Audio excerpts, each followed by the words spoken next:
ഇഷ്ടപ്പെട്ടാ? താക്കർക്കുട്ടി ഇഷ്ടപ്പെട്ടാടാ? ഇഷ്ടപ്പെട്ടോ? ചിലപ്പോ അത്രയും വെയിൽ കിട്ടുന്നോണ്ടായിരിക്കും കൃഷിക്ക് നല്ലതല്ലേ? നല്ല സ്ഥലമല്ലേ? നല്ല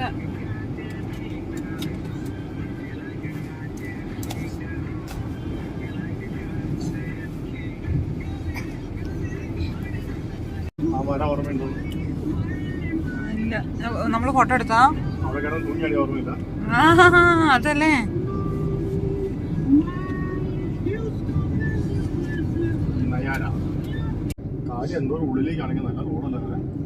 സത്യം. ഇടവഴിയൊക്കെ എന്താ? എടാ മോനെ, എന്നാണ് വിശേഷങ്ങളൊക്കെ?